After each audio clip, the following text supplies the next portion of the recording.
it's an oak tree it gets attacked by a beefsteak fungus while it's still alive, and they kind of symbiotic for a while. And what it does, it gradually causes discoloration of the oak tree. Eventually, it kills it, but it does give you this kind of natural. It's the same as spalting, I suppose. It's a fairly rare wood then. Yeah, I mean it varies in terms of how it appears. So it can just appear as streaky, bit brown lines. If it's gone on for quite a while, the whole tree becomes a kind of natural brown colour.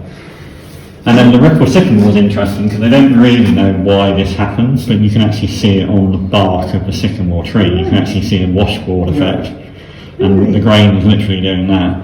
They don't really know why it happens. They think it's a kind of abnormality, growth abnormality, but it means that you get a shimmeriness grain. So you're kind of looking at end grain and peaks and troughs, if you like, valleys and peaks, and that's why you get that dark undulation. And slightly pearlescent. Yeah. It's beautiful. Yeah, it's one of the most showy of the homegrown timbers. It's a very lively. Where do you source the wood? Most of it comes from the UK. Yeah, but I mean, where in the UK? It varies. If you look at Harry's bulbs, he would tell you where all those woods are sourced. So a lot of it actually increasingly comes from estates up on the kind of Scottish borders, north of England. There's lots of managed woodlands up there, and for example, elm.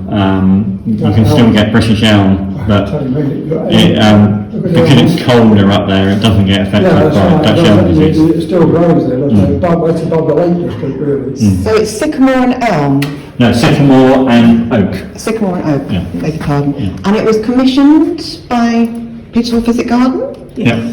From voluntary funds? Well, it was a donation from an estate, and the estate was the lady who worked very hard initiating the garden and knocking on doors, getting people to sign up for £3 a year Oh wow. membership. Yeah. And she did a lot of work for Sandhurst, and you made a beautiful chair for Sandhurst, didn't you? Yeah. Which I saw, and then the executors actually saw it, and I said, "That's nice. That would suit a Marlborough corner." Well, and actually, interestingly, I had no idea of the Petersfield connection when we did the Sandhurst Commission. Really?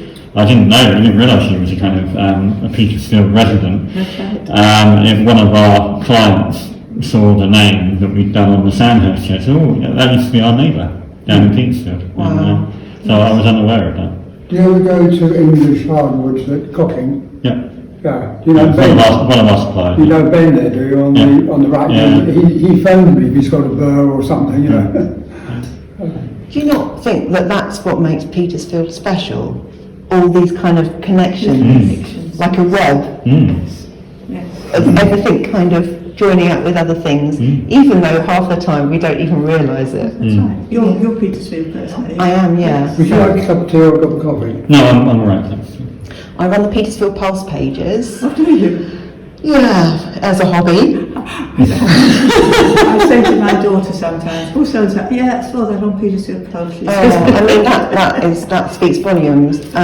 But recently, we've come from like 800 members, originally Save the Folly Market, little arcade of curiosity shops. Because I worked in the tourist office at Petersfield Library, and that was like a go-to. And that's where we used to send people, don't miss out the Folly Market. So that's how it started.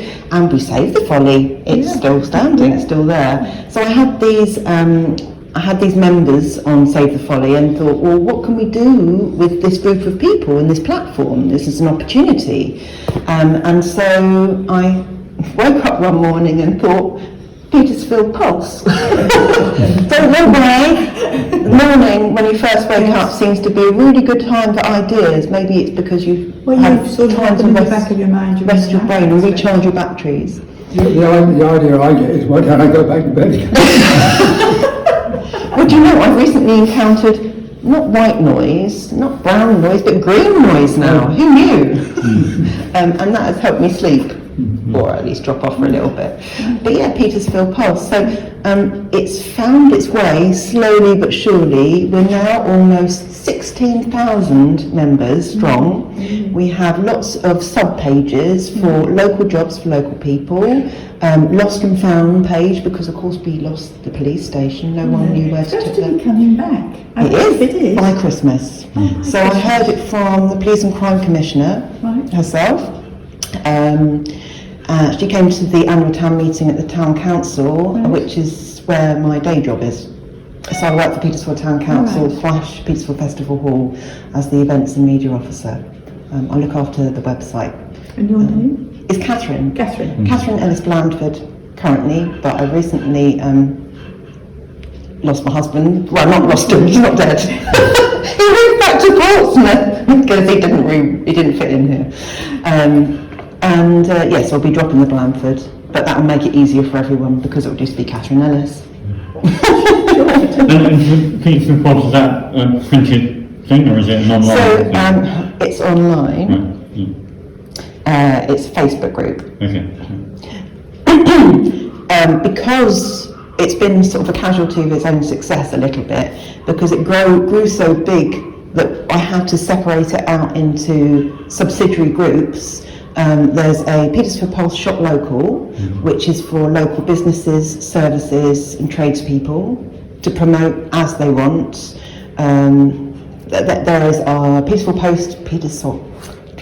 Pulse Local Art and Artists, which again is joining like-minded people in the area who are creatives and want to know about exhibitions and things to go to locally. I think there's about 12 or 13 groups in all, so they're worth exploring, and when I get time I'll list them out so everyone can see what the menu is.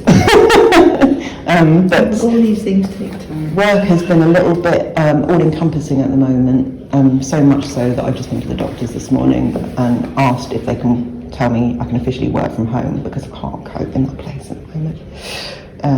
I'm realising that the whole of the system is failing everyone, failing us as residents, trying to take away from that special piece of Petersfield, the reason that brought me here in the first place, an elderly gentleman, Granville Whitehead. I don't know if you know him, I don't know where he was from. He might have even been a guardian angel, I'm not sure. But when I came here for an orthodontic appointment when I was 15, 16 on Petersfield High Street, he was sat on the high street with his easel, watercolouring, painting the buildings, and they were beautiful. I mean, you'd be well impressed.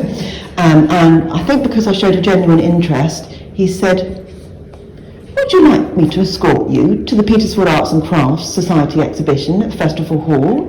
And I said, "I'd be delighted." And so we went down there and we walked round, and then we went into Winton House Shopping Centre and he bought me coffee and a piece of cake. And then I went for my orthodontist appointment. And I said, "I'm really sorry, but I've just had cake."